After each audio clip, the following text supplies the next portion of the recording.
Bismillahirrahmanirrahim. Assalamualaikum warahmatullahi wabarakatuh. Alhamdulillah. Wassalatu wassalamu ala rasulillah habibina wa syafi'ina wa qurrati a'yunina wa maulana Muhammad sallallahu alaihi wasallam wa ala alihi wa ashabihi wa tabi'ina lahum bi ihsanin ila yaumiddin, amma ba'd. Sahabat-sahabat fillah yang dimuliakan oleh Allah Subhanahu wa taala, alhamdulillah bertemu lagi bersama kami dalam program Untaian Hikmah, penyejuk jiwa, pelipur lara. Dalam pertemuan kali ini kami ingin menggugah kesadaran kita akan hidup bersosial, hidup bertetangga, hidup bermasyarakat. Maka hal utama di dalam kehidupan untuk kemasyarakatan kita yang perlu dihadirkan adalah membangun rasa optimis kepada siapapun yang kita temui, membangun baik prasangka kepada siapapun yang kita ketahui. Karena baik prasangka itu adalah modal utama di dalam kita bersosial dengan masyarakat.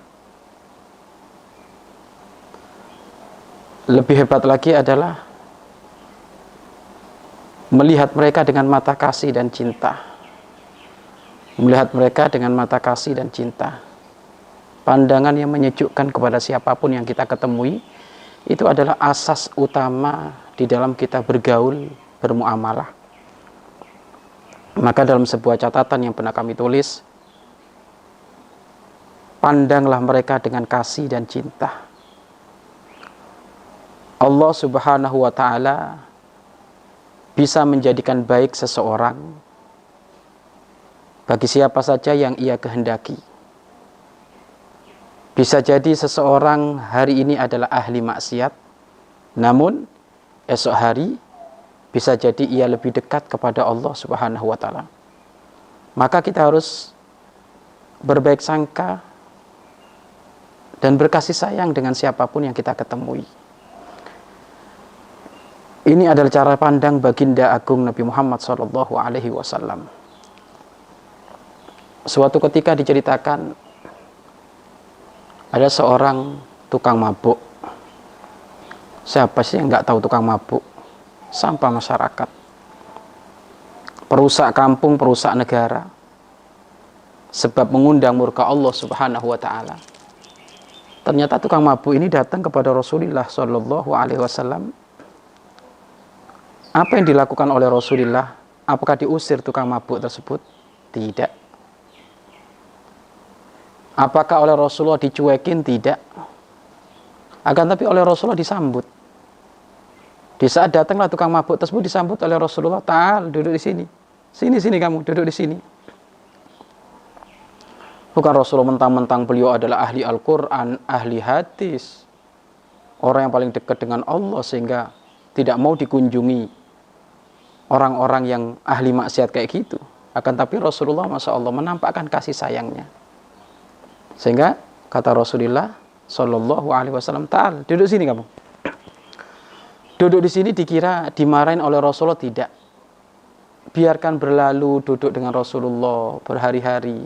Baru kemudian Rasulullah berkata, "Kamu punya hobi apa kamu?" "Aku suka mabuk ya Rasulullah." "Oh, suka mabuk kamu? Ya berhentilah. Mabuk kan dosa, maksiat." "Gak bisa ya Rasulullah." "Gak bisa?" Baik. Ya sudah. Rasulullah tidak terlalu banyak mengomentari kemaksiatan dia dalam urusan mabuk, akan tapi Rasulullah hanya titip, "Tolong kamu jangan berbohong.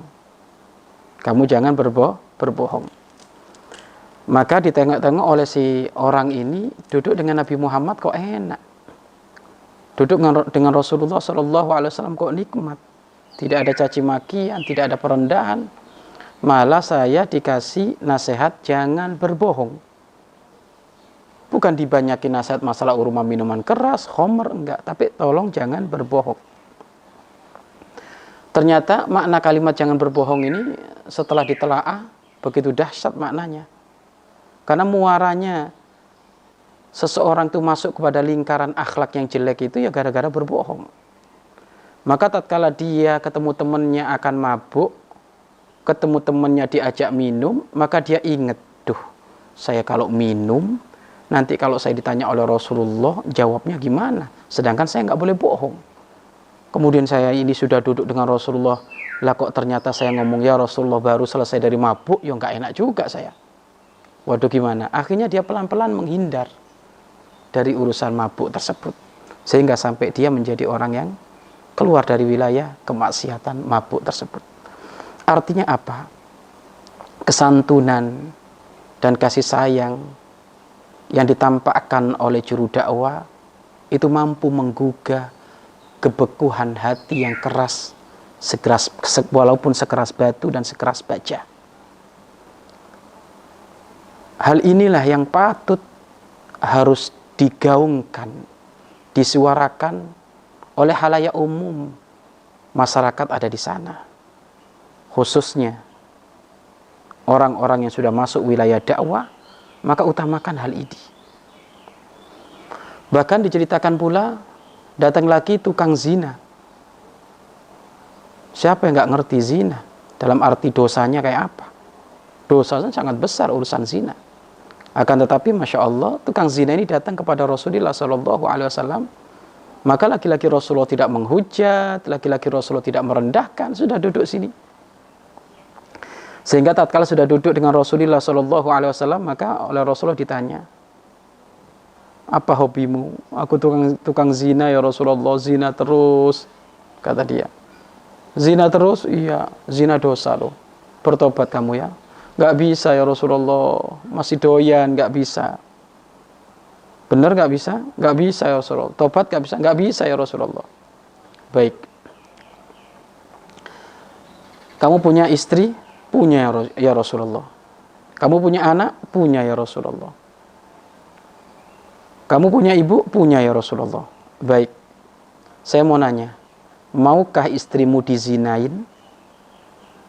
Gak mau ya Rasulullah, tak bunuh itu orang nanti, kata tukang zina tersebut. Maukah ibundamu dizinain? Gak mau ya Rasulullah, akan aku bunuh itu orang. Maukah anak perempuanmu dizinain? Wah, gak mau ya Rasulullah, nanti bakal tak bunuh itu. Siapa yang berani menzinain anakku? Baik, kalau kayak gitu taubatlah engkau kepada Allah. Kenapa? Karena bisa jadi yang kamu ajak zina itu istrinya orang, kalau enggak ibundanya orang, kalau enggak anaknya orang. Tobat kamu. Menangis dia, tapi dia berkata, ya Rasulullah berat, ya Rasulullah berat, belum bisa ya Rasulullah. Maka seketika itu dadanya oleh Rasulullah dipegang. Dadanya tukang zina tadi dipegang oleh Rasulullah SAW, dan sungguh di saat tangan menyentuh dadahnya tukang zina tersebut, maka dirasa oleh tukang zina tersebut dadahnya menemukan kesyahduan, sehingga seketika itu langsung tatkala tangannya Rasulullah terlepas dari dadanya, maka seketika itu sang tukang pezina tersebut menangis sejadi-jadinya, lalu berkata, ya Rasulullah, minal an, mulai dari sekarang ya Rasulullah, aku akan berhenti dari kemaksiatan zina. Lah dari sini difahami oleh para ulama bahwasannya kadang ilmu yang difahami belum tentu menghantarkan dia taubat. Maka ini juga termasuk satu pelajaran yang sangat penting, berharga bagi siapapun yang menuntut ilmu. Jangan merasa bisa engkau dengan ilmu yang ada di otakmu, hafal ini, hafal itu belum jaminan seseorang akan insyaf untuk menjauhi kemaksiatan. Bahkan betapa banyak orang ahli ilmu, punya ilmu, maksiat juga rajin. Yang menjadikan insyaf itu apa? Bimbingan seorang guru, irsyadul mursyid, petunjuknya seorang mursyid, seorang guru ini mampu akan melunakkan hati-hati yang keras seperti hanya tukang zina yang hatinya dilembutkan oleh Rasulullah SAW. Sisi lain, seorang guru harus memandang siapapun dengan mata kasih dan cinta seperti hanya baginda Nabi Muhammad SAW. Maka inilah wahai para pemirsa yang harus kita hadirkan di saat kita bermuamalah dengan tetangga kita. Walaupun tetangga kita tukang mabuk, tukang zina, tukang judi, mereka semuanya adalah umat baginda Nabi Muhammad SAW. Kita pandang mereka dengan kasih dan cinta. Katakan kepada mereka kalau tutur kata, Katakan kepada mereka di saat bertemu, tutur kata yang indah, assalamualaikum, gimana sehat, hendak kemana, mudah-mudahan barokah, mudah-mudahan sehat, mudah-mudahan sukses. Itu senantiasa sampaikan kepada mereka. Dan ucapan kayak gitu sangat berarti bagi mereka. Sangat berarti sekali bagi mereka. Jangan mentang-mentang kita sudah pakai imamah, kemana-mana bawa tasbih, kemana-mana bawa siwak, kemana-mana bawa sajadah, kemana-mana bawa Al-Quran. Kayak orang surganya nomor 1. Belum tentu. Sehingga merendahkan dasar kamu sampah masyarakat, tukang zina, dasar kamu tukang mabuk, tukang ini, tukang itu. Enggak ada, itu bukan cara pandang baginda agung Nabi Muhammad SAW. Maka ayo, bagaimana muamalah kita dengan umat baginda Nabi Muhammad SAW? Sudahkah kita berikan hak-hak mereka dengan kita bertutur kata yang indah, berlemah lembut kepada mereka? Kalau nanti sudah dekat, berbicara tegas nggak masalah, karena sudah tegas. Berbicara karena sudah dekat, harus ada nanti, karena ada sesaat lembut, ada sesaat tegas, itu juga penting. Tetapi setelah mengenal, setelah dekat. Tapi kalau halayak umum tentu harus kita memandang mereka dengan mata kasih dan cinta. Wahai para sahabat-sahabat fillah yang dimuliakan oleh Allah Subhanahu wa taala, benci kelakuan mereka, jangan kau benci zatnya mereka. Karena mereka makhluknya Allah, yang menciptakan Allah. Mohon maaf, kalau sekarang ada orang yang bejat di zaman ini, total maksiat apapun pernah dilakukan, siapa yang menciptakan? Allah. Siapa yang menciptakan tukang maksiat itu? Allah. Siapa yang menciptakan tukang ahli taat? Allah semuanya. Allah yang menciptakan itu semuanya. Maka apakah layak jika itu semuanya diciptakan oleh Allah, kok kita pandang mereka dengan mata menghinakan? Tidak boleh. Hinakan kelakuannya. Memang kita harus menghinakan zina. Zina kotor, busuk. Menghinakan judi, kotor, busuk. Menghinakan mabuk, narkoba, jenis-jenis obat terlarang. Ini semuanya hina. Tapi tidak boleh menghinakan pelakunya. Tetap kita harus berdekat kepada mereka. Tugasnya juru dakwah itu kan harus mengajak orang-orang yang keliru menuju Allah. Bagaimana omongan kita akan didengar kalau kita menjauh dengan mereka? Bagaimana omongan kita akan diterima kalau kita ternyata tidak berlemah lembut dengan mereka? Maka pandang siapapun dengan mata kasih dan cinta. Kalau kita memandang siapapun dengan mata kasih dan cinta, maka ketahuilah, setiap kita ketemu orang, yang kita tengok adalah kasih dan cinta, sehingga pertemuan itu membuahkan pahala. Karena orang yang memandang siapapun dengan mata kasih dan cinta, kelakuannya semuanya adalah kelakuan yang baik. Akhlaknya semuanya adalah akhlak yang baik. Karena niatnya yang benar, niatnya yang bagus. Sahabat-sahabat fillah yang dimuliakan oleh Rasulullah SAW, yang dimuliakan oleh Allah Subhanahu wa taala. Abu Jahal kurang bejatnya kayak apa kepada baginda Nabi Muhammad SAW. Dia setiap hari datang kepada Rasulullah, bertanya A, bertanya ini, bertanya itu. Apakah Rasulullah pernah putus menjawab pertanyaannya? Putus asa di dalam menjawab pertanyaan? Tidak. Malah oleh Rasulullah diladeni. Padahal setelah dijawab nanti dia kurang ajar Abu Jahal itu. Kamu dapat wahyu apa Muhammad hari ini? Dapat wahyu ini, dapat wahyu ngelantur kamu. Tetapi cara pandangnya Rasulullah SAW memandang Abu Jahal itu di saat dia bertanya, mudah-mudahan ini pertanyaan benar menjadikan dia taubat, dapat hidayah, kemudian dia masuk Islam. Makanya Abu Jahal di saat datang kepada Rasulullah bertanya, ingin menjatuhkan baginda Nabi Muhammad.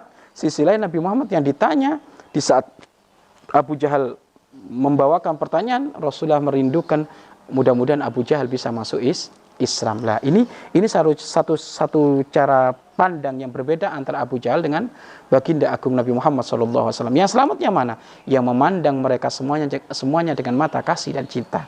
Maka ayo, jangan pernah merasa bosnya diri kita lebih hebat. Bisa jadi saat ini mungkin kita soleh, tapi naudzubillah min dzalik, bisa jadi besok kita menjadi toleh, orang yang jelek, naudzubillah min dzalik. Mungkin dia sekarang tukang mabuk, tapi bisa jadi esok lusa dia menjadi ahli taat. Betapa banyak diceritakan oleh para ulama yang tadinya ahli maksiat, dikasih hidayah oleh Allah akhirnya menjadi ahli taat. Artinya siapapun tidak tahu hakikat diri kita. Maka ayo kayak gitu, pandang siapapun dengan mata kasih dan cinta. Bermuamalah Mungkin engkau seorang pembisnis, maka berbisnislah engkau dengan siapapun dengan mata kasih dan cinta. Dengan karyawanmu dengan mata kasih dan cinta. Jika engkau seorang pejabat, maka arungi rakyatmu dengan mata kasih dan cinta. Kalau ada seorang pejabat memandang rakyatnya semuanya dengan mata kasih dan cinta, ini pejabatnya Allah ini. Hitung-hitungannya adalah yang dipikir hanya rakyat terus. Kenapa? Karena dia memandang rakyat dengan mata kasih dan cinta. Kasih itu apa? Mengasihi. Cinta itu apa? Makna kasih yang lebih. Maka tidak rela ada rakyatnya kelaparan, tidak rela ada rakyatnya miskin, tidak rela ada rakyatnya susah, tidak rela ada rakyatnya melarat, tidak rela ada rakyatnya sakit. Yang ada apa? Semuanya rakyatnya dinomorsatukan. Seperti hanya Umar Abdul Aziz, sampai dikatakan tatkala Umar bin Abdul Aziz beliau menjadi seorang pemimpin, hampir tidak pernah diketemukan ada orang melarat. Kenapa? Karena pemimpinnya adalah orang yang memandang rakyatnya dengan mata kasih dan cinta. Sahabat-sahabat fillah yang dimuliakan oleh Allah Subhanahu wa taala, ayo mulai sekarang kita bergaul dengan siapa?